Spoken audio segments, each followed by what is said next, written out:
اللہم صلی علی محمد وعلی آل محمد۔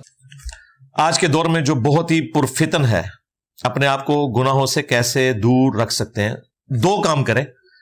ایک تو قرآن ترجمے کے ساتھ بار بار پڑھیں اور سنیں ترجمے والا قرآن۔ معراج الدین خان کی آواز میں بڑا اچھا ترجمہ انہوں نے پریزنٹ کیا ہوا ہے۔ اور دوسرا، اچھے لوگوں کی صحبت کریں۔ اس کے سوا اور کوئی تیسرا راستہ نہیں ہے گناہوں سے بچنے کا۔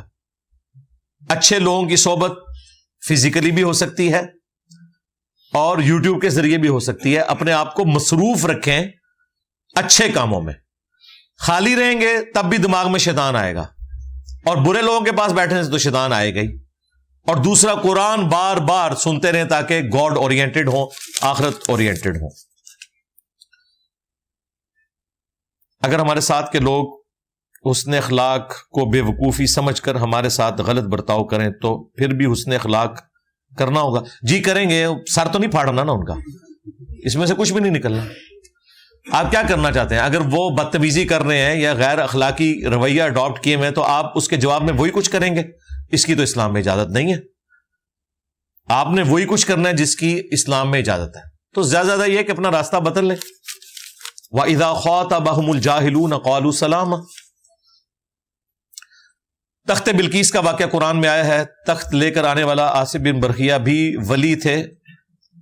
جی، آصف بن برخیہ کا نام آیا ہے سنن نسائی الکبریٰ کے اندر، اور یہ تفصیل نہیں آئی کہ وہ ولی تھے یا کوئی فرشتہ تھا یا کوئی اور پیغمبر تھا ان کے زمانے میں۔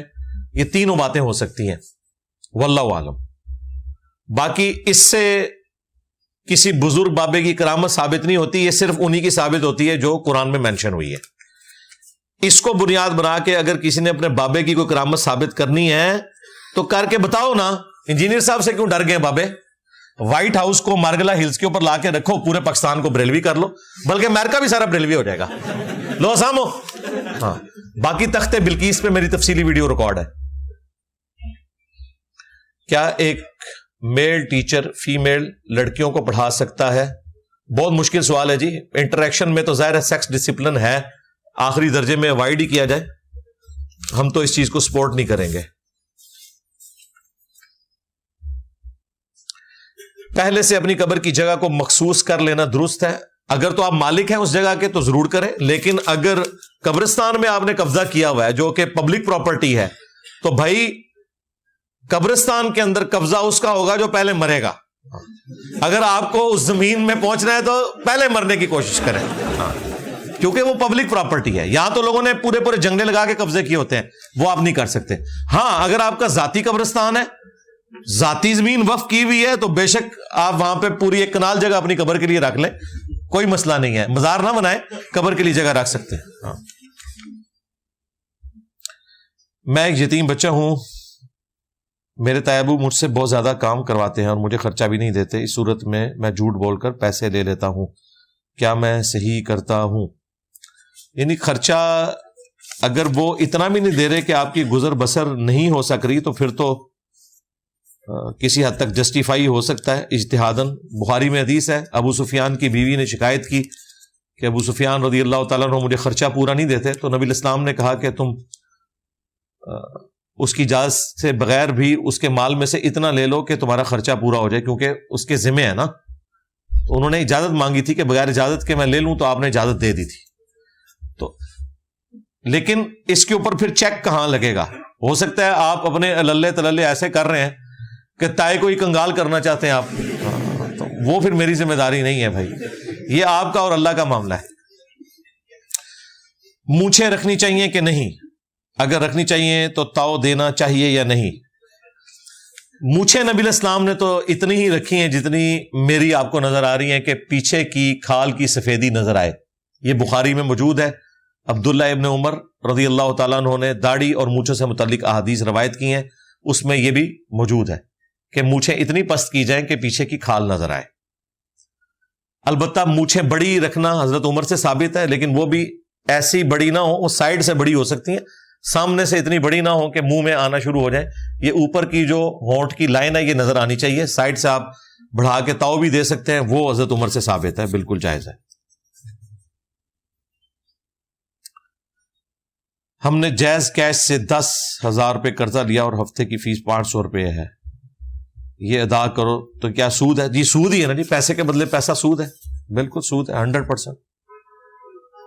اسلام میں شادی کے لیے خاندان کو ترجیح دی جاتی ہے, جبکہ سائنس میں کزن میرج کی کیا لکھا ہوا ہے آگے؟ کزن میرج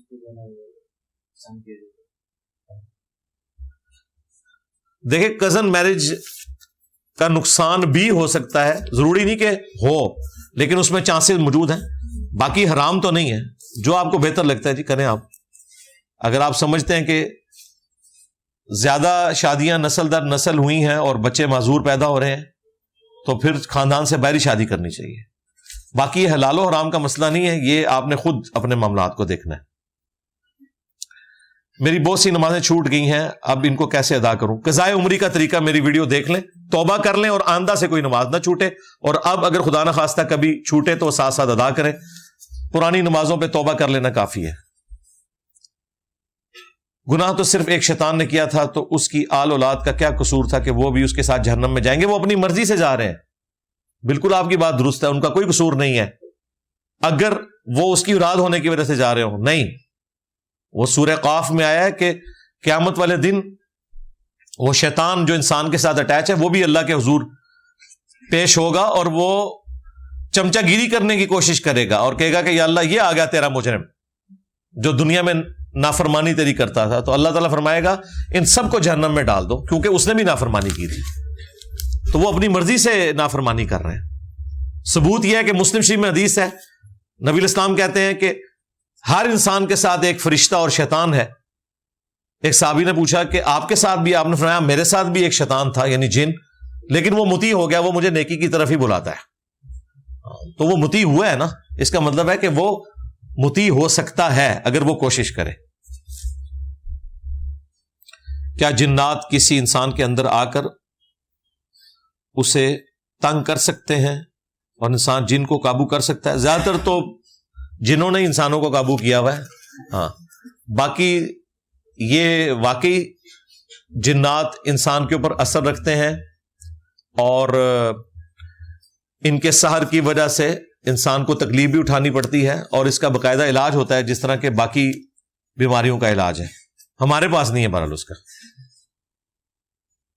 جن بہرحال بینک سے کچھ نہیں چوری کر سکتے ہیں, بے فکر رہیں. اگر کسی نے قابو بھی کر لی ہے نا, بینک سے نہیں کچھ نکال سکتے. کیا تہجد کے لیے ہر حال میں سونا لازمی ہے؟ نہیں جی, تہجد کا تو اس سے کوئی تعلق ہی نہیں کہ آپ سوئیں یا نہیں سوئیں. تہجد نبی الاسلام رمضان المبارک میں تینوں طریقے سے پڑھ لیا کرتے تھے, عام حالت میں بھی.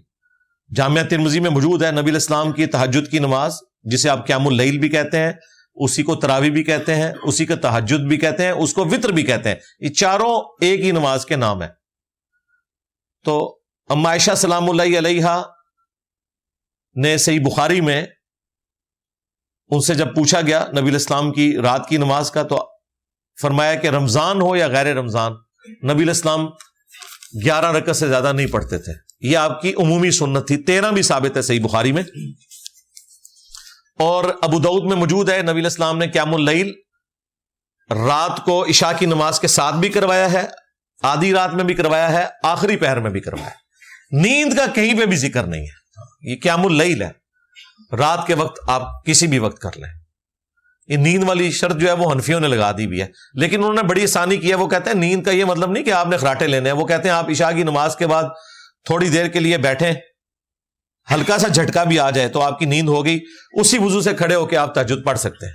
ہاں, لہذا ان کا بھی بس انہوں نے ابھی ٹوٹل پورا کیا ہوا ہے, گونوں سے مٹی جھاڑنے والی بات ہے. بہرحال یہ بات درست ہے کہ رات کے آخری پہر اٹھ کے قیام اللیل کرنا وہ سب سے افضل ہے, لیکن تہجد کی نماز آپ رات کو بھی عشاء کے ساتھ پڑھ سکتے ہیں. عشاء کے فوراً بعد وطر کے بعد 2 نفل پڑھ لیں, جو صحیح مسلم میں آیا, نبی الاسلام کی روٹین تھی, اور سنن دارمی میں آیا کہ وہ تہجد کے ایکویلنٹ آپ کو ثواب مل جائے گا. ہر وقت مایوسی رہتی ہے اور موت کا خیال آتا ہے. موت کا خیال آنا تو بہت اچھی بات ہے, یہ کوئی مایوسی والی بات تو نہیں. اس کا حل بتا دیں, اللہ نہ کرے کہ اس کا کوئی حل ہو جی, یہ تو بہت اچھی بات ہے. لوگ تو پوری زندگی اس کے لیے ایفرٹ پٹ کرتے ہیں. دل میں بے وجہ ڈر سے لگا رہتا ہے, بہت اچھی بات ہے. ڈر والے لوگ ہی ٹھیک رہتے ہیں. نہ ڈر ہو گئے، اگر آپ بے فکر ہو گئے تو پھر تو باغی ہو جائیں گے. تو یہ خالی ڈر کا ڈرامہ نہ کریں، اس کے بعد ایکٹیویٹی بھی کوئی پرفارم کریں کہ ایسے کام کریں کہ آخرت کے عذاب سے بچ جائیں. اس ڈر کو آپ ڈائریکشن دے دیں.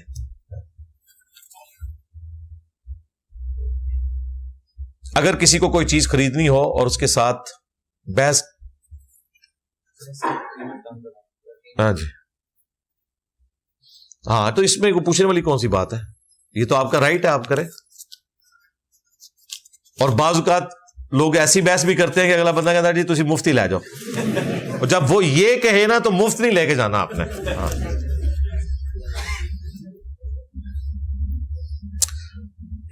ملک میں بڑھتا ہوا بابوں کا رجحان اور لوگوں کا ان کی طرف مائل ہونا، کتنے رہتے ہو جی؟ کیڑے ملک کی گال کر رہے ہو؟ پاکستان میں تو گھٹتا ہوا رجحان ہے، بڑھتا ہوا تو کوئی نہیں ہے.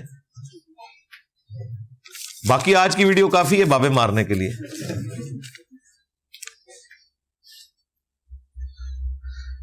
تھوڑا عرصہ قبل داتا صاحب کا میلہ تھا، وہاں پر بہت زیادہ رش تھا. لوگ کہنے لگے کہ انجینئر صاحب تو کہتے ہیں کہ باب تشائی کوئی نہیں، تو پھر یہ سارے لوگ یہاں آم لینے کے لیے آئے. بالکل جی، بات یہ ہے کہ پھر لوگوں نے جواب بھی دے دیا نا کہ بابا گرو نانک کے مزار کے اوپر بھی لوگ آم لینے ہی گئے ہوئے تھے. ہاں، لوگوں نے بتا دیا. گنگا کے اوپر جو 3.5 کروڑ ہندو ہر سال نہاتے ہیں، وہ بھی وہاں آم لینے جاتے ہیں. ہاں، ہوں دسو بڑا داتا کیڑا ہے، گنگا یا علی اجمیری صاحب؟ ہاں، تو آپ نے ساتھ وہ بھی 2 وکیلوں کی ویڈیو بھی دیکھ لی ہے نا، جنہوں نے آ کے بتایا کہ جی اس میلے کے اوپر 5000 موبائل چوری ہوئے ہیں. داتا صاحب نے اپنی ڈیوٹی پوری نہیں کی تھی. 5000 موبائل چوری ہوئے ہیں، لوگوں کی جیبیں کٹ گئی ہیں. اور وہ وکیل جو کہ بریلوی نظر آ رہے تھے، وہ بڑے درد سے بتا رہے تھے کہ یہاں جب آپ آئیں تو اپنی جیب کا بھی خیال رکھیں. اور بریکٹ میں میری والی بات کہ داتا صاحب نے کوئی خیال نہیں رکھنا. ہاں، وہ بابے مار دیتے میں کہ جن کے مزاروں پہ لوگ اگر کوئی چیز چوری کر کے لے کے جاتے تھے تو وہ اندھے ہو جاتے تھے، ان کو نہیں جاننے ہوتے. اب جوتی کے ٹوکن پہ بھی آپ کو 120 روپے دینے پڑتے ہیں، تب جا کے جوتی کی حفاظت ہوتی ہے، موبائل کی حفاظت نہیں ہو رہی ہے.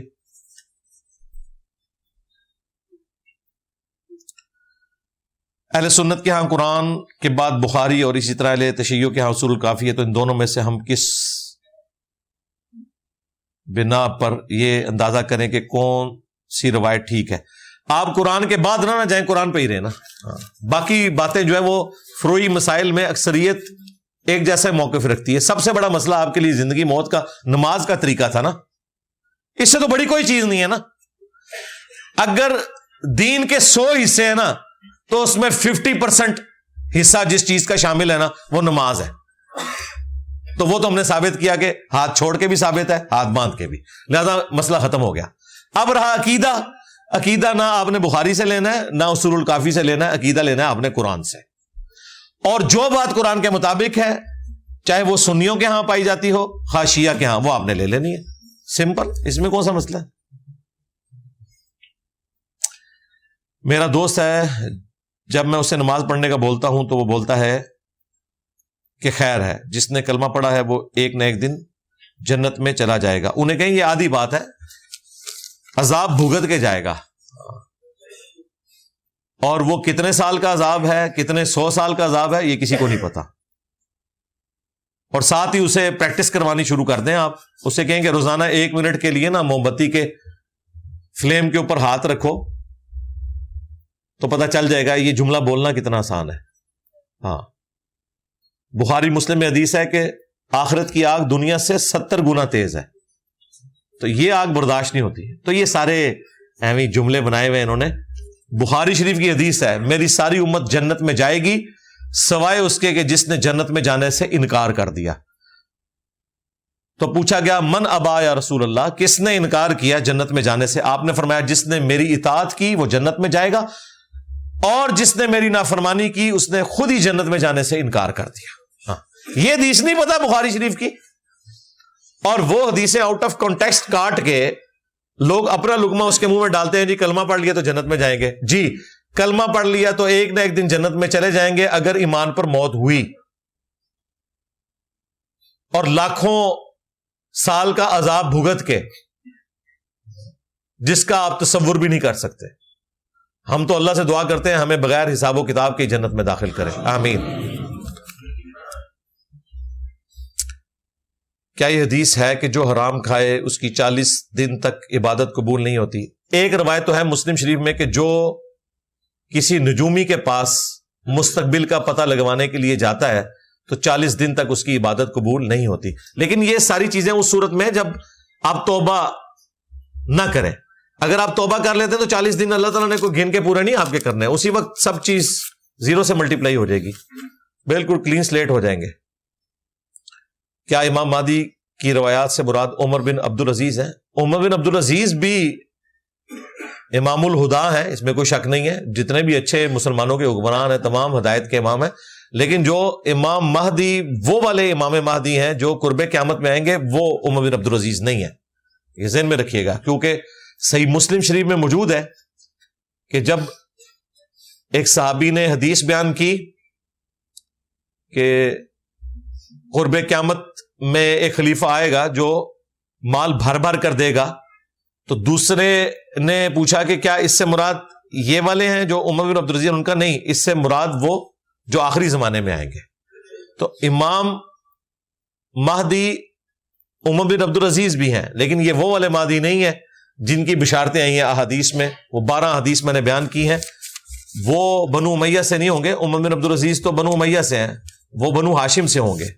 وہ سنن نبی داؤد میں اور مسند احمد میں حدیث ہے کہ قیامت اس وقت تک قائم نہیں ہوگی جب تک کہ میری بیٹی فاطمہ کی اولاد میں سے میرے ہی نام پہ ایک شخص نہ پیدا ہو جائے، محمد بن عبداللہ المہدی، جو دنیا کو انصاف سے بھر دے گا. تو وہ بنو ہاشم سے ہوں گے، جبکہ عمر بن عبدالعزیز بنو ہاشم سے نہیں ہے. ان کا نام ہے عمر بن عبدالعزیز بن مروان بن حکم. یہ مروان کی اولاد میں سے ہیں، لیکن ان کے جو اعمال ہیں وہ ایسے ہیں کہ امام جعفر صادق کا قول ہے کہ اس امت میں اگر کوئی مہدی کے مرتبے کو پہنچ سکتا ہے تو وہ عمر بن عبدالعزیز ہے. تو اہل البیت بھی ان کا احترام کرتے تھے کیونکہ انہوں نے بنو امیہ کا گند صاف کیا، اسی لیے اسلام کے پہلے مجدد ہیں. جو سنن نبی داؤد میں حدیث ہے کہ اللہ تعالیٰ میری امت میں ہر صدی کے کنارے پہ ایک ایسا شخص پیدا کرے گا جو دین کی تجدید کرے گا. پہلی صدی میں عمر بن عبدالعزیز ہیں. 99 ہجری میں وہ خلیفہ بنے. 101 ہجری میں انہیں زہر دے کر بنو امیہ نے ہی شہید کر دیا. اس وقت ان کی عمر صرف 38 سال تھی. میری 47 ایئرز ہو چکی ہے، یعنی میری جو عمر ہے اس سے بھی آلموسٹ 10 سال پہلے وہ دنیا سے جا چکے تھے، لیکن پوری دنیا پہ اثرات چھوڑے. من کنت مولا کا مطلب کیا رسول اللہ صلی اللہ علیہ وآلہ وسلم نے مولا علی کو خلافت دی تھی؟ ہم تو یہ بھی نہیں مانتے کہ حضرت ابو بکر کو خلافت دی تھی. حضرت ابو بکر صدیق رضی اللہ تعالیٰ عنہ خلیفۃ الرسول ہیں صحابہ کے اجماع سے. نبی علیہ السلام کا جو خلیفہ ہے وہ قرآن ہے، نہ حضرت ابو بکر ہے اور نہ حضرت علی ہے.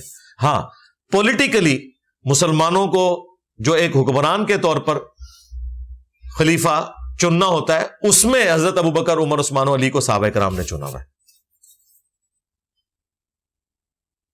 انسان اپنے نفس سے مارا کو کس طرح قابو میں رکھے، یہ تو میں شروع میں بتا چکا ہوں. افغانیوں کی یہ رسم ہے کہ جب کسی لڑکی کا رشتہ ہوتا ہے تو لڑکی کے باپ کو ایک رقم دی جاتی ہے. کیا یہ جائز ہے؟ بالکل یہ جعلی ہے جی، بدعت ہے. حق مہر تو آپ نے عورت کو دینا ہے، اس کے باپ کو تو نہیں دینا. کیا مانگنے والوں کو چندہ دینا چاہیے کیونکہ آج کل تو کاروبار بنا ہوا ہے؟ تو نہ دیں بھائی، لیکن انہیں ڈانٹیں گے نہیں. آپ دعا دے دیں، اللہ تعالیٰ آپ کے لیے آسانی کا معاملہ کرے. آپ چندہ یا صدقہ اور خیرات ان لوگوں کو دیں جن کو آپ جانتے ہیں. بالکل یہ آپ نے صحیح بات کی ہے. سنی حضرات اس بات پر رفع الیدین نہیں کرتے کہ امام حنیفہ دوسرے اماموں سے 40 سال پہلے آئے تھے. کیا ان کی دلیل مضبوط ہے؟ میں اس کے اوپر گفتگو کر چکا ہوں. امام بخاری یا امام حنیفہ کون پہلے ہے؟ مسئلہ امام بخاری یا امام حنیفہ کا تو نہیں ہے، مسئلہ تو ہے نبی علیہ السلام کا. امام حنیفہ کے جو استاد ہیں عطا بن ابی رباح، جن کے بارے میں تاریخ بغداد میں صحیح سند سے قول ہے، امام حنیفہ کہتے ہیں میں نے عطا بن ابی رباح سے افضل شخص روئے ارض پہ کوئی نہیں دیکھا. اور یہ اس بات کی دلیل ہے کہ امام حنیفہ نے کسی صحابی کو نہیں دیکھا ہوا، ورنہ وہ اس کا نام لیتے، انہوں نے تابعی کا نام لیا۔ تو عظیم مرتبے والے تابعی ہیں عطا بن ابی رباح، جن کی حدیث ہے سنن کبری البیہقی میں کہ عطا بن ابی رباح رکوع میں جاتے وقت اور رکوع سے اٹھتے وقت رفع الیدین کرتے تھے۔ ان سے پوچھا گیا کہ آپ ایسے کیوں کرتے ہیں؟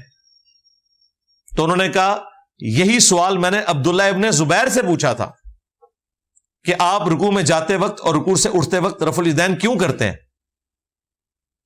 تو انہوں نے کہا کہ یہی سوال میں نے اپنے نانا ابو بکر صدیق سے کیا تھا، تو انہوں نے مجھے بتایا کہ نبی الاسلام ایسے نماز پڑھتے تھے۔ یہ پوری گولڈن چین کے ساتھ روایت ہے سنن کبری البیہقی میں۔ عطا بن ابی رباح، ان کے استاد عبداللہ ابن زبیر جو خود بھی صحابی، عشرہ مبشرہ حضرت زبیر کے بیٹے، اما عائشہ کے بھتیجے، اسماء بنت ابی بکر کے بیٹے، اور ابو بکر صدیق کے پوتے، اور حضرت ابو بکر صدیق رضی اللہ تعالیٰ عنہ کے نواسے۔ اور نماز کس سے سیکھ رہے ہیں؟ حضرت ابو بکر سے۔ اس سے اہل حدیث حضرات بڑے وثوق کے ساتھ رفع الیدین کی چین ثابت کرتے تھے کہ دیکھیں جی، عطا بن ابی رباح تو امام حنیفہ کے استاد ہیں، اور ان کے استاد ہیں عبداللہ ابن زبیر، اور عبداللہ ابن زبیر تو صحابی ہیں، انہوں نے حضرت ابو بکر سے نماز سیکھی، حضرت ابو بکر نے نبی علیہ السلام سے سیکھی۔ اہل حدیث کو کیا پتا تھا کہ عبداللہ ابن زبیر سے ہاتھ چھوڑ کے نماز والی روایت ہم پیش کر دیں گے؟ اب ہم دونوں کو جوڑتے ہیں، ہم کہتے ہیں کہ عبداللہ ابن زبیر ہاتھ چھوڑ کر نماز پڑھتے تھے، کہتے ہیں نہیں یہ تو ان کا عمل ہے، آپ سنت سے دکھائیں۔ اور آپ نے ہمیں بتایا کہ انہوں نے نماز حضرت ابو بکر سے سیکھی ہوئی ہے، اور حضرت ابو بکر نے نبی علیہ السلام سے سیکھی ہوئی ہے، یہ تو آپ نے ہمیں بتایا تھا۔ تو عبداللہ ابن زبیر تو نبی علیہ السلام والی نماز پڑھتے تھے، لو سامو ٹھیک ہے۔ وہ انفیاں تے بیچارے تے ویسے ہی ترس آ رہے ہوتے، ہن کسی کھاتے ہی نہیں رہے، جس طرح یزید تے کسی کھاتے ہی نہیں رہا، بڑی مصیبت آ گئی نا، جے اسی حدیثاں کاٹ دیتی ہیں جنگ جمل صفین نہروان کی، اب تو یزید کا تو کہیں ذکر ہی نہیں ہوتا نا، مسئلہ تو اب بہت بڑے لیول کا کھل گیا نا، تو لہٰذا اب یہ رفع الیدین مسئلہ پیچھے رہ گیا ہے، اب مسئلہ آ گیا ہے ہاتھ چھوڑنے تک۔ ہاں، بات جو ہے عبداللہ ابن زبیر تک پہنچ گئی ہے، اور پھر حضرت ابو بکر سے ہوتے ہوئے نبی علیہ السلام تک۔ ایک حدیث میں آیا کہ یاجوج ماجوج اونچے پہاڑوں جیسی جگہ سے نیچے اتریں گے، حدیث میں نہیں ہے، قرآن میں لکھا ہوا ہے۔ ہو سکتا ہے کہ حضرت ذوالقرنین نے وہ کسی پہاڑ کے غاروں میں بنائی ہو، واللہ عالم جی ہمیں نہیں پتا، یہ سائل ندیم صاحب سے رابطہ کریں۔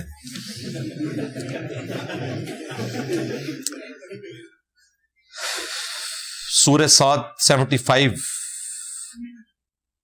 میں العالین کا لفظ استعمال ہوا ہے، یہ جو شیطان کے لیے، ہاں تکبر کرنے والوں میں، اس میں کیا سوال ہے؟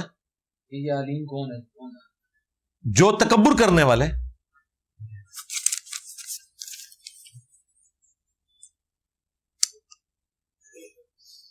آپ کے بیان میں سنا تھا کہ بیٹی پیدا ہو تو اللہ کی راہ میں ایک جان قربان کرے، بیٹا ہو تو 2 جانیں، اگر کوئی بندہ یہ نہ کر سکے تو رہنمائی کر دیں، اگر استطاعت نہیں ہے تو یہ صرف ایک پورشن ہے نا۔ صدقہ بھی میں نے بیان کیا تھا کہ 7ویں دن آپ نے 3 کام کرنے ہیں۔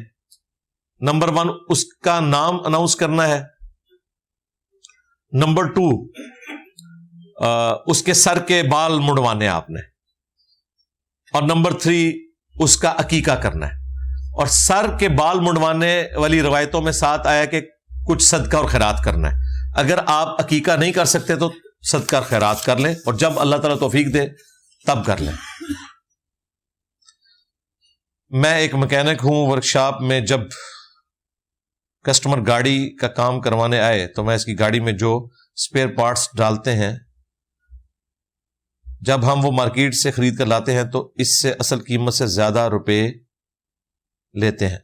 اگر تو آپ اس کو یہ بتا رہے ہیں کہ یہ اتنا مہنگا ہے، پھر تو آپ جھوٹ بول رہے ہیں، اور اگر آپ اس سے لم سم طے کر لیں کہ بھائی آپ کا اس مسئلے کو حل کرنے کا خرچہ اتنا آئے گا، پھر تو درست ہے۔ لیکن آپ اگر ان کو کوئی ایسی لسٹ بنا کے دے رہے ہیں جس میں آپ جھوٹ لکھیں، وہ غلط ہے۔ باقی آپ کا رائٹ ہے، اگر ٹیوب مارکیٹ سے سپوز 1100 کی آتی ہے موٹر بائک کی، اور آپ نے اس کے اوپر 50 روپے رکھنے ہیں، اور ایک بندہ کہتا ہے جی میرے موٹر بائک کی ٹیوب چینج کر دو، تو آپ کہیں جی میں 1200 روپے لوں گا اس کے. وہ اب آپ کی مرضی ہے کہ 1100 ٹیوب کا ہے اور 50 روپے آپ نے وہ پروفٹ رکھ لیا ہے، اور 50 روپے آپ کی وہ مزدوری ہے جو ٹائر کھولنے کی ہے.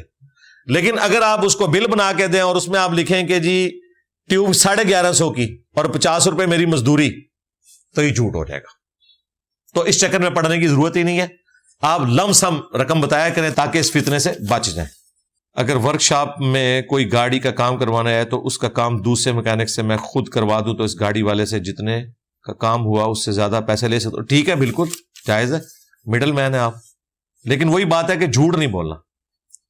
اگر باپ اس وجہ سے کہ ایک بیٹے کے ساتھ اچھا سلوک نہ کرے کہ یہ سخت مزاج ہے اور جداد میں ناانصافی کرے، ایک کو کم حصہ دے باقیوں کو زیادہ، تو کیا اس کی پکڑ نہیں ہوگی؟ بالکل ہوگی جی. بخاری مسلم میں حدیث ہے، ایک صحابی نے اپنے بیٹے کو ایک غلام گفٹ کے طور پر دیا. نبی الاسلام کو کہا کہ یا رسول اللہ یہ بڑا میرا تابع فرمان بچہ ہے، میں نے اسے ایک غلام گفٹ کیا، آپ گواہ ہو جائیں اس پہ. آپ نے فرمایا باقی بچوں کو بھی دیا ہے کہ غلام؟ اس نے کہا نہیں.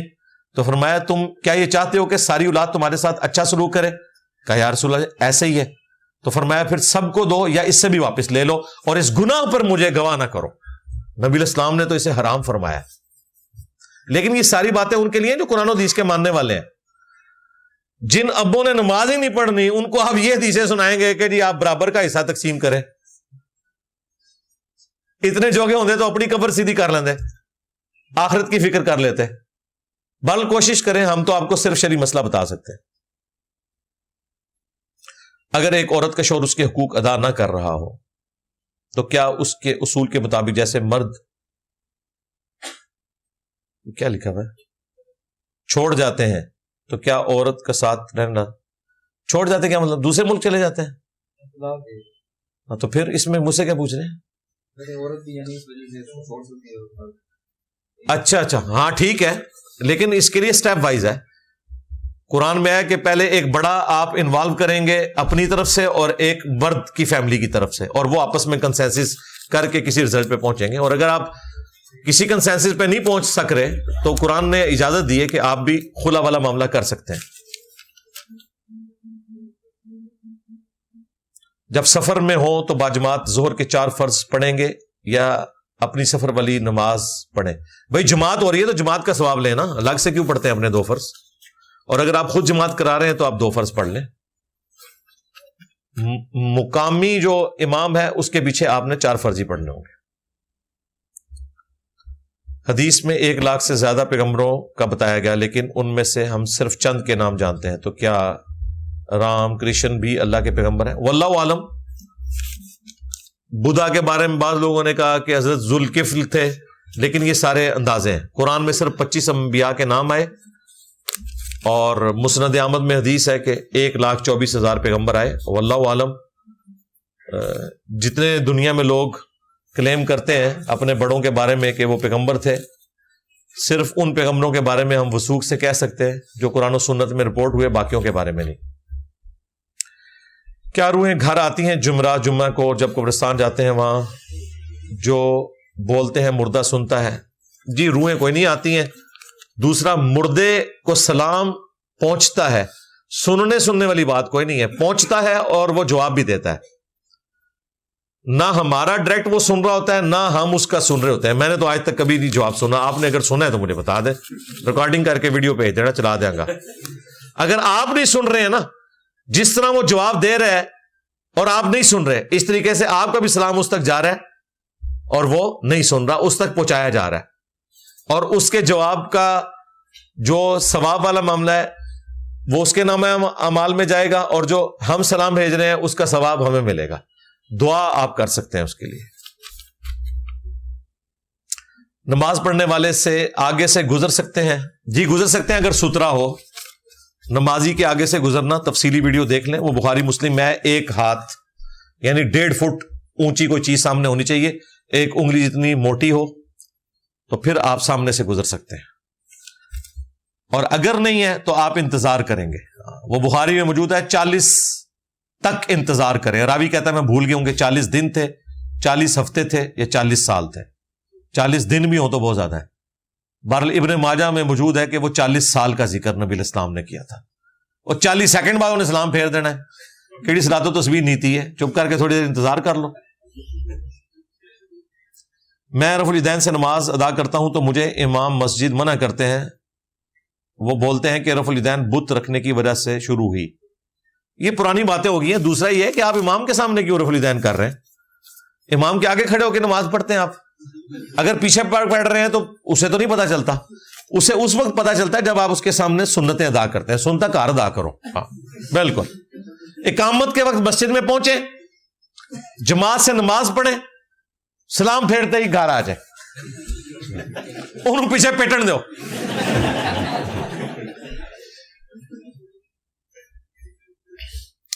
مرد پر چاندی کی حد اور رنگ وغیرہ پہننا، پلاٹینیم کی نہیں پہن سکتے، چاندی کی 4.5 ماشے تک. لمبے بالوں کی حد کیا ہے اور کیا ان کی پونی کر سکتے ہیں؟ جی پونی کرنا بھی ثابت ہے، نبی علیہ السلام سے بھی ثابت ہے، صحابہ کرام سے بھی ثابت ہے، لیکن نماز کے وقت وہ پونی آپ نے کھول لینی ہے، اور کندھوں سے نیچے بال نہیں جا سکتے. حد کندھوں تک ہے مرد کے لیے، اور عورت کے لیے کندھوں سے نیچے. اگر لڑکی راضی ہو لیکن اس کا ولی راضی نہ ہو تو لڑکی کے قبول کرنے سے نکاح ہو جائے گا؟ نہیں ہوگا جی، بالکل. یہ تو پورا چیپٹر ہے سنن ابن ماجہ کے اندر کہ ولی کی اجازت کے بغیر نکاح نہیں ہوتا. اگر نکاح نہیں ہوتا تو اس لڑکی سے شادی کرنے کی کیا صورت ہوگی؟ صورت یہ ہے کہ جا کے اس کے ابے کے قدموں میں گر جائیں، اور تو کوئی صورت نہیں ہے. یہ ذرا تصور کریں کہ آپ کی سسٹر اس طرح کسی لڑکے کے ساتھ بھاگ جائے اور جا کے کورٹ میرج کر لے تو آپ کے اوپر کیا گزرے گی. اور ابھی آپ اس کیفیت کا اندازہ نہیں کر سکتے کہ آپ کی بیٹی بھاگ جائے اس طرح کسی کے ساتھ. پوری زندگی آپ اس کی تربیت کریں اور وہ کسی لڑکے کے ساتھ بھاگ جائے. اسلام نے اہمی یہ قدغن نہیں لگائی ہوئی ہے. بچے کے پیدا ہونے کے بعد اس کے کان میں اذان کیوں دی جاتی ہے؟ سنت ہے جی، حالانکہ وہ پیدا ہی مسلمان گھر میں ہوا. سنت ہے نا جی، نبی علیہ السلام نے اسے تعلیم فرمایا. یہ آپ سمجھ لیں اسلام کے جو چند ایک اسلام کی رسومات ہیں ان میں سے ایک ہی ہے. کل کو آپ نے کہنا ہے کہ مسلمان ہی فوت ہوا ہے، جنازہ کیوں پڑھ رہے ہیں؟ پھکی ہے نا بھئی، یہ رسومات اللہ نے رکھی ہوئی ہیں.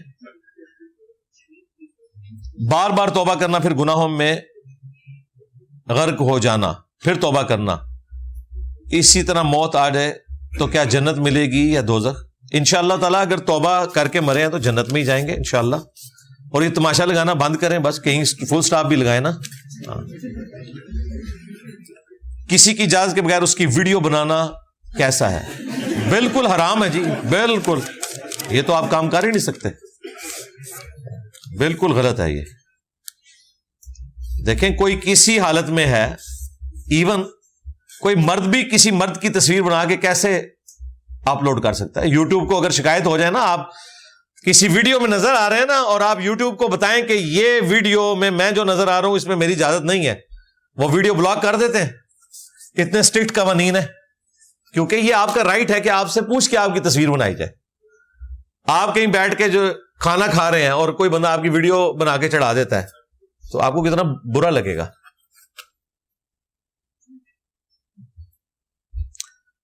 ہمارے علاقے کا امام مسجد آیات کو چھوڑ کر پڑھتا ہے. مثلا سورہ یاسین کی پہلی 2 سورتیں پڑھ کر، پہلی 2 آیات ہونا چاہیے، پہلی 2 آیات پڑھ کر پھر 6 7ویں پڑھ دیتا ہے. یعنی وہ اسی رکعت کے اندر پڑھتا ہے. ہاں تو اس کو کہنا یار نہ چھوڑے، نماز ہو جاتی ہے. یہ مطلب نماز تو ہو جائے گی اگر 3 آیات پڑھ دی ہیں، لیکن یہ نہ ہو کہ وہ کسی ایسی جگہ پہ چھوڑ رہا ہے کہ جہنمیوں کا ذکر آئے اور جب ان کو وعید سنانے کی باری آئے وعید والی آیت چھوڑ دے، اور پھر جنتیوں کے ذکر والی آیت چھوڑ کے تو جنت میں جانے والی آیت اس کے ساتھ جوڑ دے، کچھ اور ہی مطلب نکل آئے. یہ بھی ذرا دیکھنے کی ضرورت ہے. اسے کہ سورہ یاسین نہ پڑھ یار، سورہ اخلاص ہی پڑھ لیا کر. اگر کسی عورت کا خامند فوت ہو گیا اور اس نے دوسری شادی کر لی تو قیامت کے دن اسے کون سا خامند ملے گا، پہلے والا یا دوسرے والا؟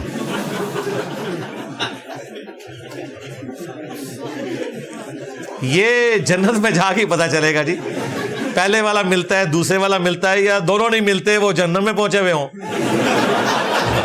لب ہی رہو ملن ہی نہ کتنے نے. ہاں یہ اللہ کو پتا ہے جی. اگر آپ کے ماں باپ سے آپ کی نہیں بن رہی اور وہ آپ کو کچھ نہیں سمجھتے، یعنی کہ وہ کہتے ہیں کہ تسی تے شاہی کوئی نہیں، تو اس صورت میں بھی ان کی فرما برداری کرنا لازمی ہے. جی لازمی ہے، لیکن قرآن و سنت کے دائرے کے اندر اندر. مثلا اگر کسی کے ماں باپ کہتے ہیں کہ داڑھی منڈوا دو، تو پھر آپ نے ان کو کہنا ہے کہ نبی کے جیسا ہے ہی کوئی نہیں، ماں پہ ہوتے شاہ ہی کوئی نہیں. ہاں کیونکہ اب وہ نبی کے مقابلے پہ آ گئے نا. دیکھیں اگر عیسیٰ ابن مریم اللہ کے مقابلے پر لوگ کھڑا کر دیں تو اللہ تعالیٰ کہے کہ یہ من دون اللہ ہو گیا. اللہ چاہے تو اسے ہلاک کر دے، اللہ کا کوئی کیا بگاڑ لے گا. تو تھوڑے ماں پہ ہو میرے ماں پہ ہو تو شاہی کوئی نہیں.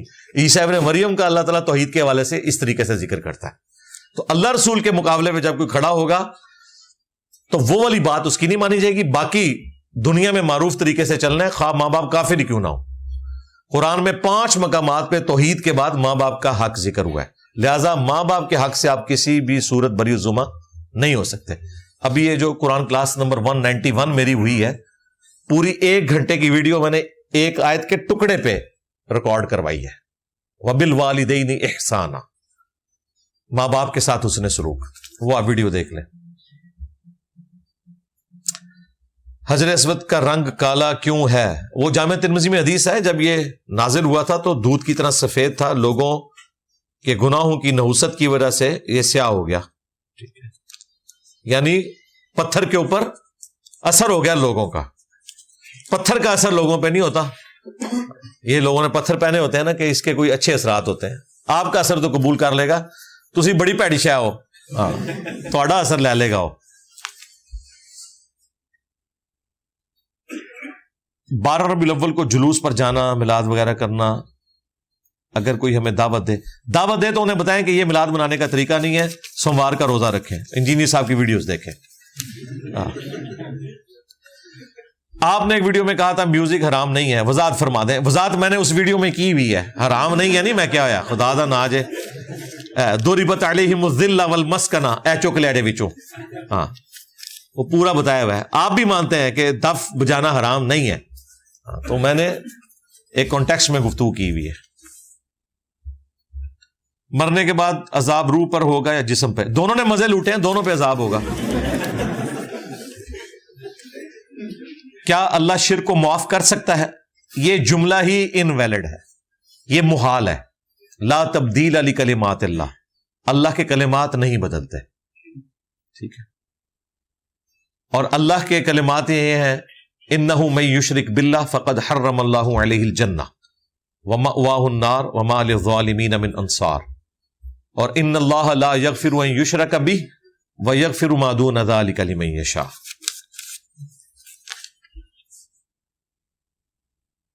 کیا قرآن اور احادیث میں تصادم ہو سکتا ہے؟ بظاہر کنٹراڈکٹری سٹیٹمنٹس آ سکتی ہیں، وہ قرآن کے اندر بھی آئی ہوئی ہیں. میں نے کئی ایک مثالیں بیان کی ہیں، وہ آپ دقت نظر سے دیکھیں تو آپ کو بات سمجھ آ جائے گی. مثلا قرآن میں آیا انک لا تہدی من احببت ولکن اللہ یہدی من یشاء.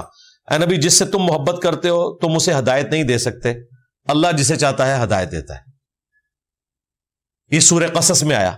سورہ اشورا میں آیا انک لا تہدی الی صراط مستقیم، بے شک اے محبوب صلی اللہ علیہ وآلہ وسلم تم صراط مستقیم کی طرف ہدایت دیتے ہو. وہاں آیا تھا لا تہدی، یہاں آیا لتہدی، ضرور دیتے ہو. اب یہ دونوں 180 ڈگری سٹیٹمنٹس ہیں، لیکن دونوں اپنی جگہ پہ درست ہیں. نبی علیہ السلام صرف ہدایت کی طرف رہنمائی کر سکتے ہیں، گھول کے ہدایت نہیں پلا سکتے. تو جس ہدایت کی نفی ہوئی تھی وہ یہ تھی کہ آپ نے ہدایت کی دعوت دی، اگلا بندہ قبول کرنے کے لیے تیار نہیں، وہ ابو لہب بنا ہوا ہے، تو آپ اسے ہدایت نہیں دے سکتے. ادھر آپ نے ہدایت کی دعوت دی، اگلا بندہ ابو بکر نکلا اور اس نے ہدایت قبول کر لی، تو آپ نے اسے رائے ہدایت کی طرف رہنمائی کر دی. تو اس طرح بالکل 180 ڈگری سٹیٹمنٹس بھی بیک وقت درست ہو سکتی ہیں.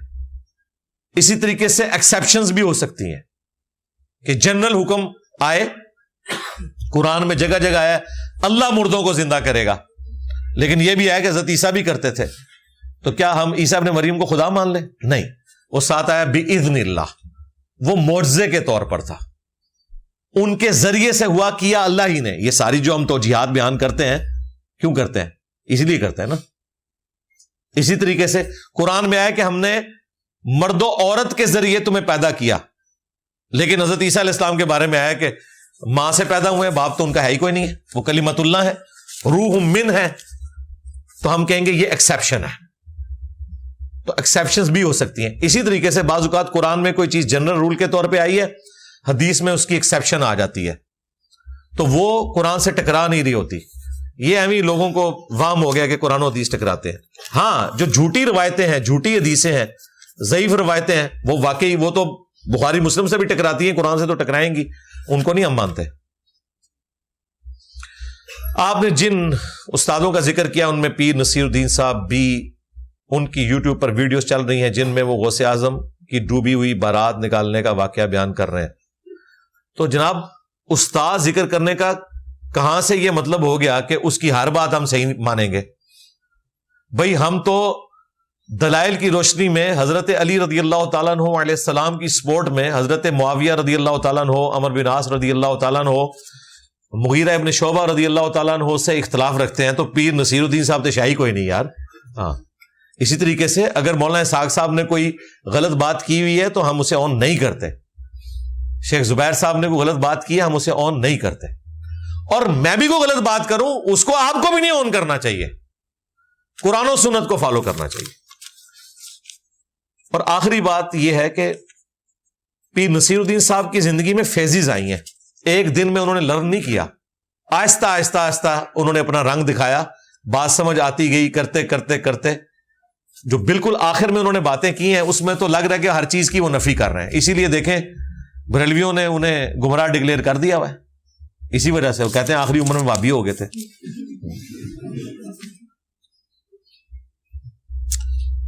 جنت الفردوس میں کون کون جائیں گے؟ انبیاء کرام جائیں گے علیہم السلام، یا پھر وہ لوگ جو انبیاء کی لیگیسی کو آگے لے کے چلتے ہیں، اسی دعوت حق کو آگے پہنچاتے ہیں، شہادت علی الناس کرتے ہیں، انہیں بھی انبیاء کا پڑوس انشاءاللہ جنت میں نصیب ہوگا انشاءاللہ تعالی۔ میں نے قرآن کریم حفظ کر لیا ہے، اب میں احادیث کا مطالعہ کرنا چاہتا ہوں۔ حدیث کی بہترین کتاب جی مشکات المصابیح ہے، پڑھیں، سب کچھ کور ہو جائے گا اس میں۔ اور دوسرا، حفظ کر کے چھوڑ نہیں دینا، اب روزانہ کم از کم ایک پارہ اب روین کریں، آدھا پونا گھنٹہ روزانہ نکالیں۔ یہ نہ ہو کہ کچھ عرصے بعد قرآن بھول جائیں اور پھر یہاں پہ پرچی آ رہی ہوتی ہے کہ جی یاد کیا تھا تو بھول گئے، آپ کیا کریں۔ اور سال میں ایک دفعہ مصلی سنائیں، اگر سنانے کی جگہ نہیں ملتی تو سن لیں۔ اگر فجر نہیں پڑھی تو کیا باقی 4 نمازیں گنی جائیں گی؟ جی فجر نہیں پڑھی ہے تو زور کے وقت پڑھ لیں، اس وقت 7 2 فرض، تاکہ 5 کی گنتی تو آپ پوری کریں۔ باقی وہ نمازیں اپنی جگہ ہی اپنی جگہ ہے، وہ قبول اللہ تعالیٰ نے کرنی ہے، لیکن نماز آپ نے چھوڑنی کوئی نہیں۔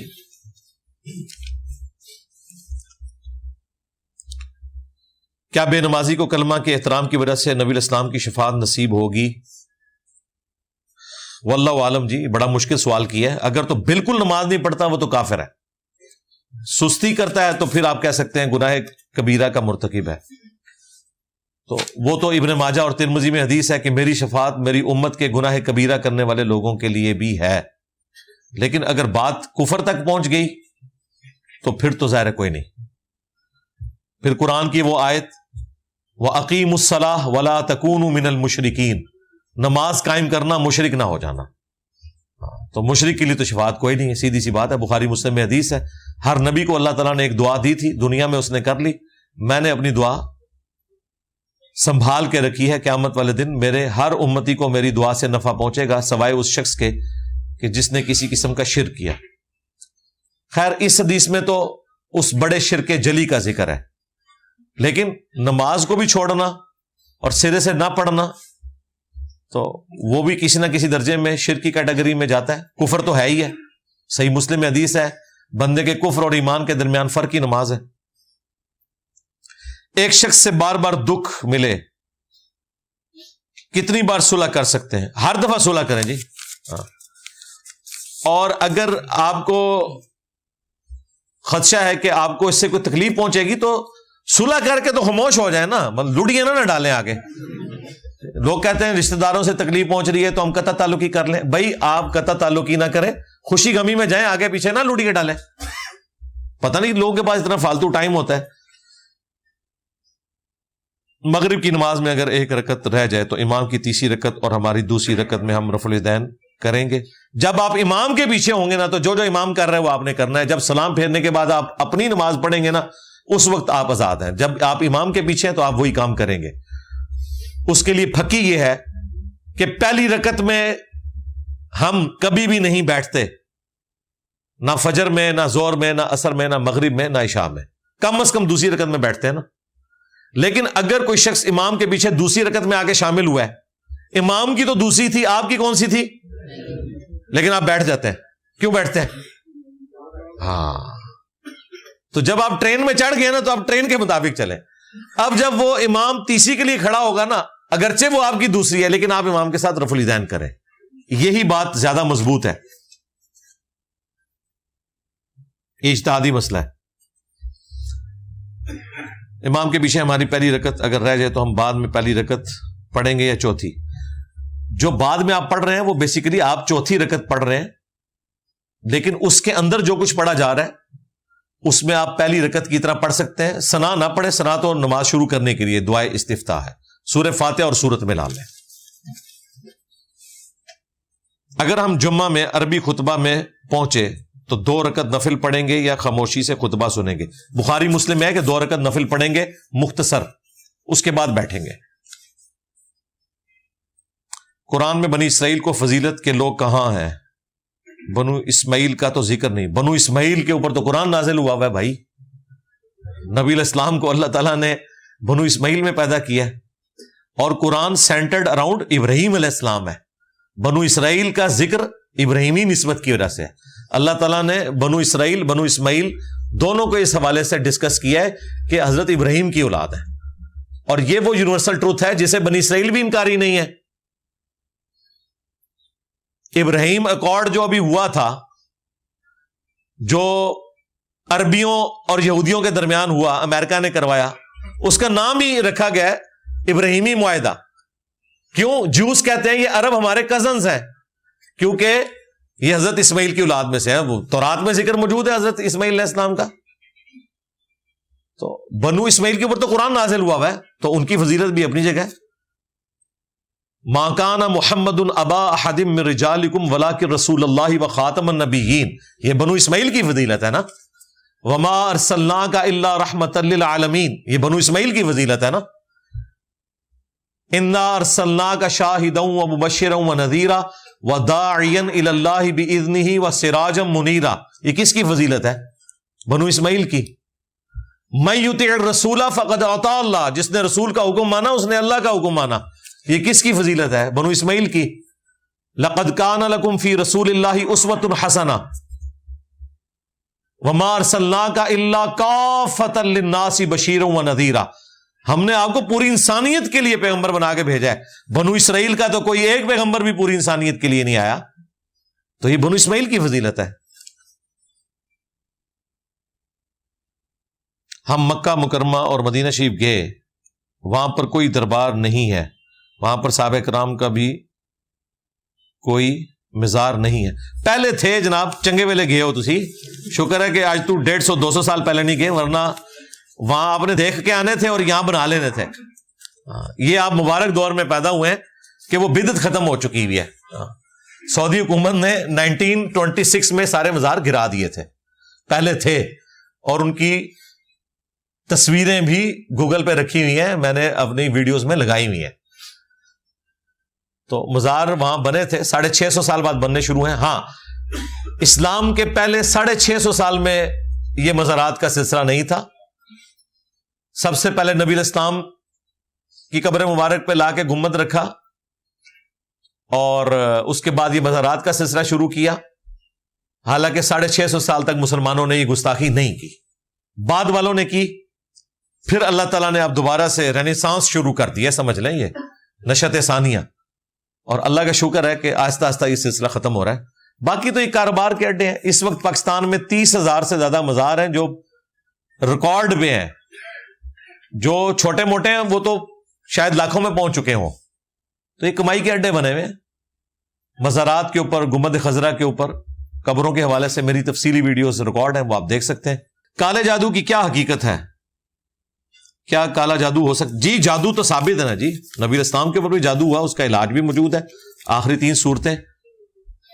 باقی اگر کسی کے ساتھ واقعی یہ جینون ایشو ہے تو جو عاملین ہیں، جو موحدین ہیں، ان سے آپ علاج کروائیں۔ ہم نے سنا ہے کہ دنیا کی بقا کے لیے دنیا میں ایک ولی کا ہونا ضروری ہے۔ جی جی، ایک ولی تو ہے ایسا جس نے سارے اگلے پچھلے پونڈ کے رکھ دیتے نے۔ ہسدے کیوں پہ یار؟ ولیاں دے نام تے ہسدے ہو؟ میرے نبی سا ہے ہی کوئی نہیں، تیرے بابے تھے شاہ ہی کوئی نہیں۔ دنیا کا بقا کیا اللہ کے بندے، دنیا تو اللہ کی ہے۔ دنیا کے بقا کے لیے ولی کا ہونا ضروری نہیں ہے۔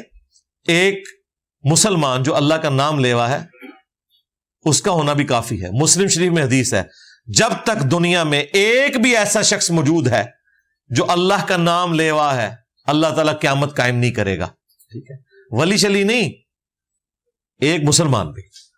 ولی تو بہت بڑی چیز ہے، وہ تو آپ سوچ بھی نہیں سکتے اس کا تو مرتبہ کیا ہے۔ لیکن اگر آپ ان نانگے پیروں کو، ان مجذوبوں کو، کلندروں کو، کلندریوں کو ولی مانے، یہ ولی شلی کوئی نہیں نے۔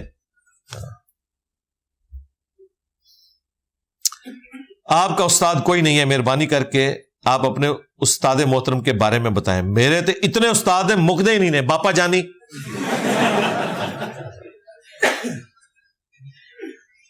کروڑوں لوگوں کے پیشوائے باپا جانی میرے استاد ہیں، ان کا کوئی استاد نہیں ہے آگے سے۔ انہوں نے جا کے لڑو جو بھی لڑنا ہے۔ انہوں نے کہا کہ جی میں نے کسی مدرسے کا منہ بھی نہیں کبھی دیکھا، ہاں اسکول سے بھی وہ نہیں پڑھ سکے، ان کے پاس بیٹرک تو چھوڑ دیں، پرائمری کی بھی ڈگری نہیں ہے، لیکن امیر اہل سنت ہے۔ تو میرے استاد امیر اہل سنت ہے جن سے میں نے علم حاصل کیا۔ آپ لوگوں نے بتایا تھا نا کہ مولا علی نے فرمایا جس نے مجھے ایک لفظ بھی سکھایا وہ میرا استاد ہے۔ تو بابا جانی سے تو میں نے یہ پگڑی باندھنی تو سیکھ لی ہے نا۔ ان کے ساتھ میں نے بیٹھ کے کھانا بھی کھایا ہوا ہے 1999 میں، جب میری اس وقت عمر بمشکل سمجھ لیں 21-22 سال تھی۔ ان کے گھر بھی میں گیا تھا۔ تو وہ میرے استاد ہیں، پیر نصیر الدین صاحب میرے استاد ہیں، ڈاکٹر اسرار صاحب میرے استاد ہیں، اور اسی طریقے سے مولانا اسحاق صاحب، شیخ زبیر علی زئی صاحب، جن سے علم حاصل کیا ہے۔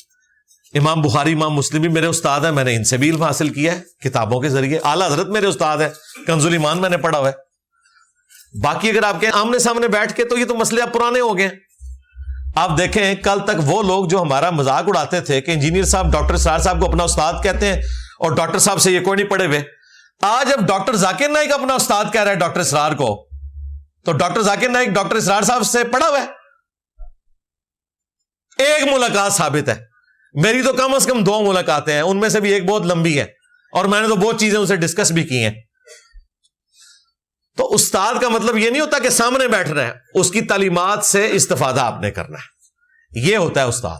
تو وہ تو استاد میرے مقدے ہی نہیں جے۔ ڈاکٹر طاہر القادری صاحب بھی میرے استاد نے۔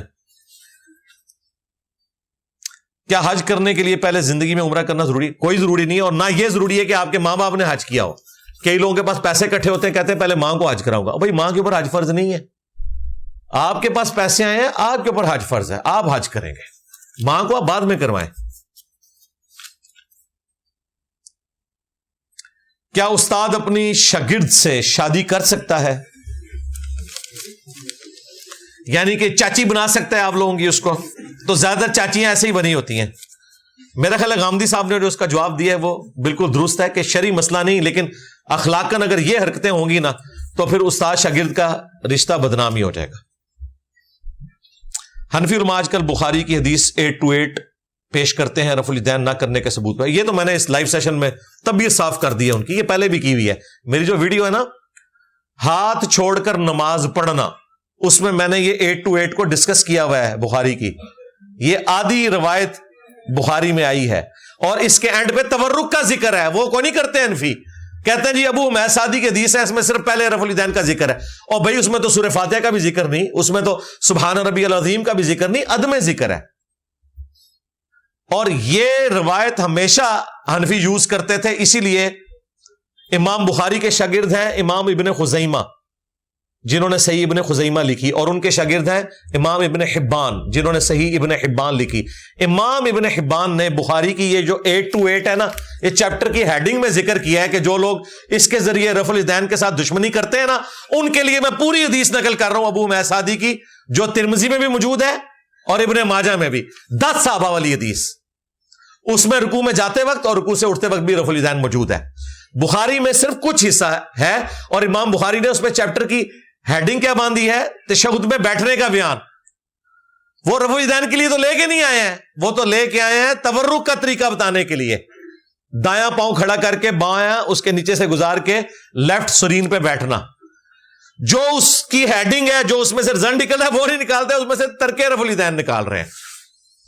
یہ وہی کام ہے جو منہاج السوی میں ڈاکٹر طیل القادری صاحب نے کیا ہے کہ ایک صحابی نے تیزی سے نماز پڑھی، بخاری مسلم میں آتا ہے، نبی علیہ السلام کو سلام کیا، آپ نے فرمایا کہ نماز دوبارہ پڑھو، تم نے نماز نہیں پڑھی۔ دوسری بار بھی ایسا ہوا، تیسری بار پھر اس نے کہا یا رسول اللہ طریقہ سکھائیں، تو آپ نے فرمایا تسلی سے قیام کرو، تکبیر کہہ کے جو قرآن مقدر ہے وہ پڑھو، پھر تسلی سے رکوع میں جاؤ، تسلی سے قوما کرو۔ وہ تیزی سے نماز پڑھ رہا تھا۔ تو ڈاکٹر طیل القادری صاحب اس سے ثابت کر رہے ہیں کہ رفع الیدین اس میں کوئی نہیں ذکر، اس میں تو سورہ فاتحہ کا بھی ذکر موجود کوئی نہیں، سبحان ربی العظیم بھی موجود کوئی نہیں، پہلا رفع الیدین بھی کوئی نہیں، لو سامو، وہ بھی فارغ ہو گیا۔ اور یہ جو مکاری کرتے ہیں نا جی رفع الیدین بتائیں جی، یہ وہ کراچی کا مفتی بھی اگلے دن کہہ رہا تھا کہ جی ان سے پوچھا کریں کہ رفع الیدین سنت ہے یا فرض ہے، اور چھاڑو مامو پارٹی، تو 10 پہلا رفع الیدین سنت ہے یا فرض ہے؟ کہیں گے سنت ہے۔ تکبیر کہنا فرض ہے، رفع الیدین سنت ہے، اللہ اکبر کہنا فرض ہے، اور ان کا پہلا بھی چھاڑنا، تو پہلا چھاڑ دے ایسی بعد والے چھاڑ دیں گے۔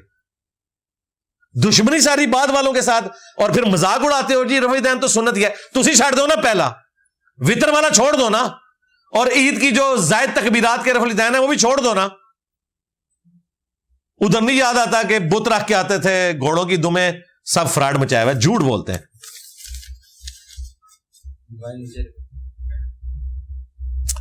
جب سے سعودی عرب نے عورت کو اکیلے سفر کرنے کی اجازت دی ہے، پاکستان میں بہت سی عورتیں محرم کے بغیر جاتی ہیں عمرہ کرنے، اور بھائی محرم کے بغیر کوئی نہیں جاتا، گروپ کی شکل میں جاتا ہے، وہ جا سکتا ہے، اس کے اوپر میری ویڈیو دیکھ لیں۔ محرم نے اتنے انہوں کیڑی حفاظت دے دینی ہے، اصل چیز ہے گروپ کی شکل میں اگر کافی ساری عورتیں اپنے خامدوں کے ساتھ جا رہی ہیں، اور ان میں کوئی ایک عورت ہے، ایجڈ عورت ہے، وہ اپنی سسٹر کے ساتھ، اپنی پھوپھی یا چچی کے ساتھ چلی جاتی ہے گروپ کی شکل میں، وہاں پہ بھی مرد و عورت اکٹھے نہیں ہوتے، تو یہ وہ والا سفر نہیں ہے جو حدیث میں منع کیا گیا۔ وہ تو بخاری میں حدیث ہے، اکیلی عورت چلے گی عراق سے، طواف کر کے واپس چلی جائے گی زیورات کی لدی ہوئی، اور اسے کسی چیز کا خوف نہیں ہوگا، اتنا امن ہو جائے گا۔ یہ حدیث اس بات کے اوپر ثبوت ہے کہ عورت اکیلے بھی جا سکتی ہے اگر حالت امن ہو۔ اور آپ کو تو صرف عمرہ حج نظر آ رہا ہے، سفر کی جو ڈیفینیشن ہے اس میں تو لاہور سے جیلم کا سفر بھی عورت بغیر محرم کے نہیں کر سکتی،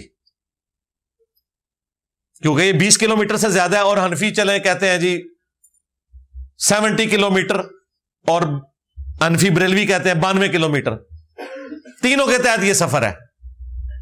تو اب مجھے بتائیں، اگر اس طریقے سے چھوٹے چھوٹے معاملات میں یہ سلسلہ شروع کر دیں تو دنیا کا نظام تو نہیں چل سکتا۔ ایک خامند اپنی بیوی کو پنڈی سے لاہور چھوڑنے کے لیے جائے اور پھر واپس آئے اور پھر واپس لینے کے لیے بھی جائے، اس کی بجائے یہاں سے خامند اسے ریل کار میں بٹھاتا ہے تو حالت امن ہے، کوئی کسی کو نہیں چھیڑتا، اور وہاں سے راولپنڈی کے اسٹیشن پہ اس لڑکی کا باپ اپنی بیٹی اور نواسے نواسیوں کو ریسیو کر لیتا ہے تو حالت امن ہے۔ ٹرین میں بیٹھ کے انہوں نے کیا کر لینا ہے؟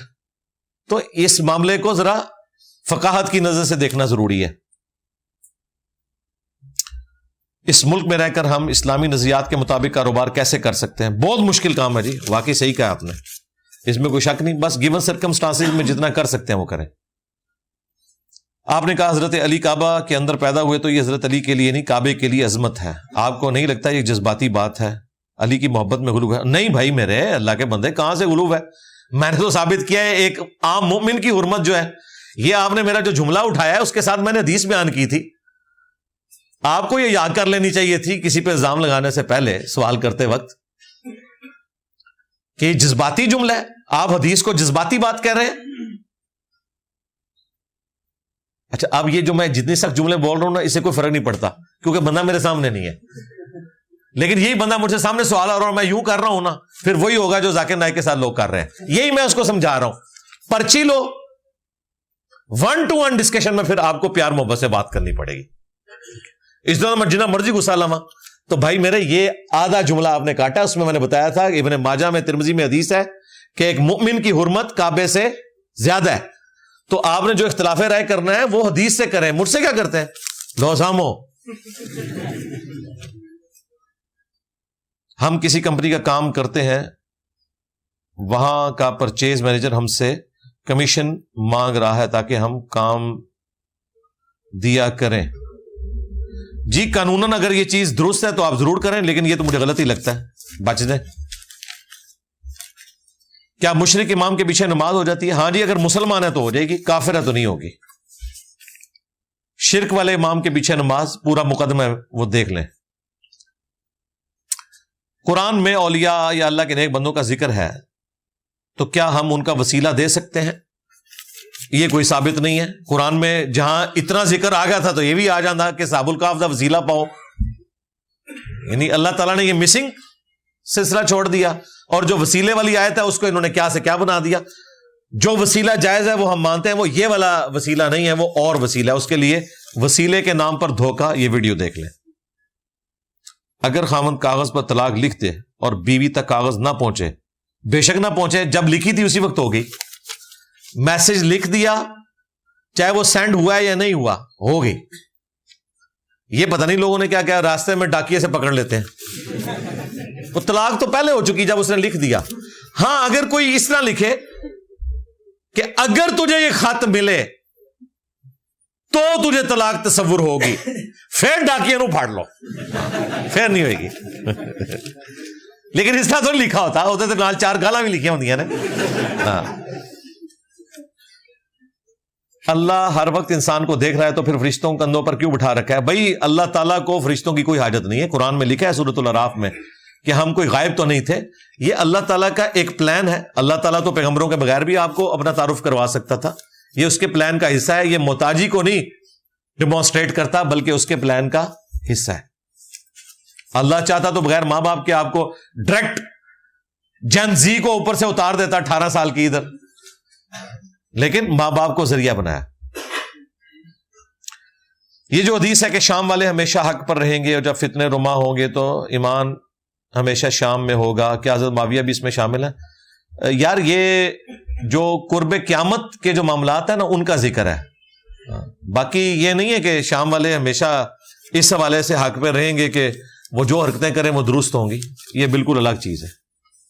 اس کے اوپر میں کافی دفعہ بول چکا ہوں۔ اگر کسی نے قتل کیا اور اس کی صلح ہوگی تو اس کے پیچھے جماعت کے ساتھ نماز ہو سکتی؟ کیوں نہیں ہوگی یار، نماز ہو جائے گی۔ صلح نہ بھی ہوئی ہو تب بھی نماز اس کے پیچھے ہو جائے گی، اس کے گناہ کا وبال اس پہ ہے۔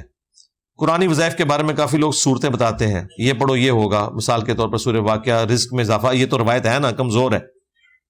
تو ٹھیک ہے روایت ہو یا نہ ہو، اگر قرآن ہی کو پڑھنے کے لیے دے رہا ہے اور اپنے تجربے سے دے رہا ہے تو جائز ہے، آپ کر سکتے ہیں۔ مسلم شریف میں حدیث ہے جو اپنے بھائی کو نفع پہنچا سکتا ہے پہنچائے، اور مسلم شریف میں ایک اور حدیث ہے زمانہ جاہلیت کے دم بھی پیش کرو، اگر ان میں شرک نہیں تو وہ اسی طریقے سے کرتے رہو۔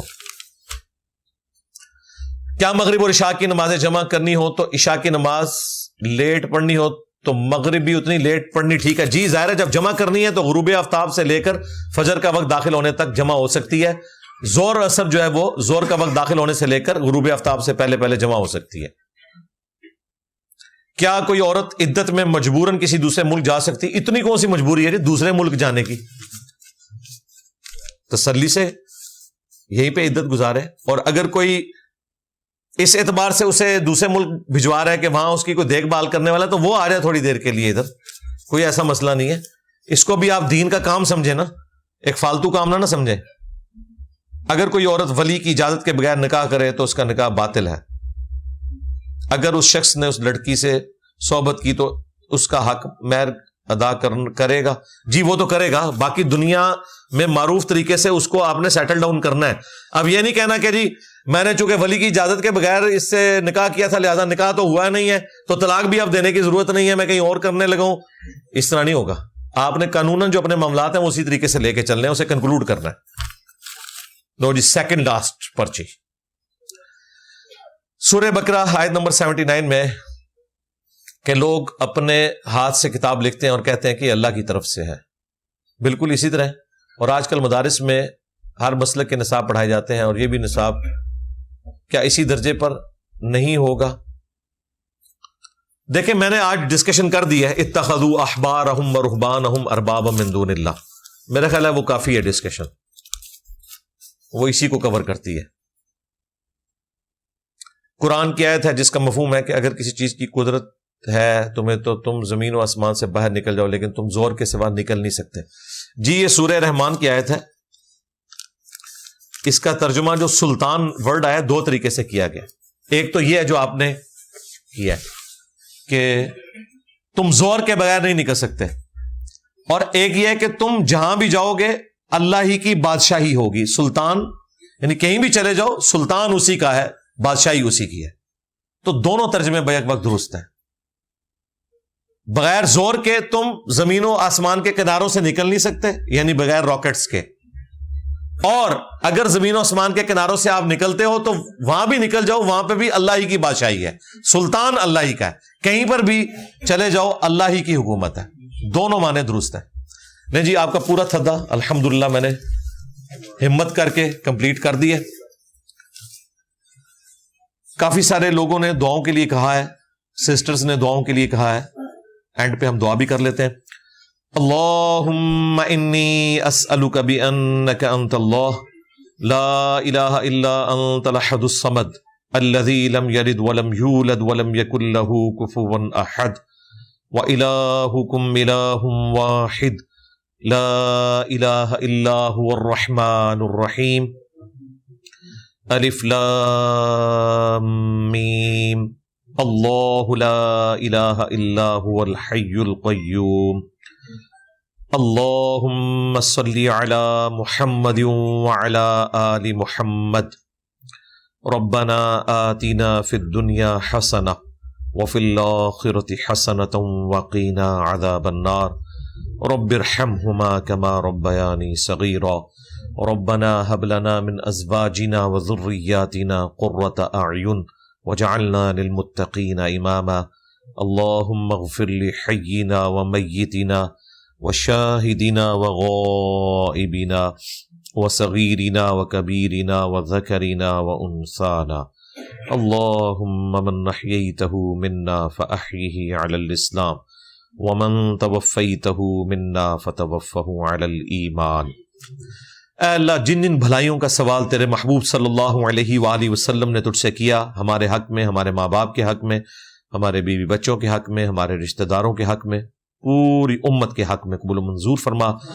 جن جن چیزوں کے شر سے تیرے محبوب علیہ السلام نے تیری پناہ طلب کی، تمام مسلمانوں کو ان چیزوں کے شر سے اپنی پناہ عطا فرما. خصوص بالخصوص فلسطین کے مسلمان، کشمیر کے مسلمان، انڈیا کے مسلمان، چائنا کے، افغانستان کے، شام کے، یمن کے، عراق کے، پاکستان میں بھی جہاں کہیں کس پرسی کی زندگی گزار رہے ہیں، غیب سے ان کی عزت آبرو جان و مال کی حفاظت فرما. تمام مسلمانوں کی تمام دینی، دنیاوی، جسمانی، روحانی، ظاہری، باطنی پریشانیاں، تکلیف، مصیبتیں، دکھ، بیماریاں، دشواریاں دور فرما، اور تمام نیک دلی جائز دعاؤں کو قبول منظور فرما.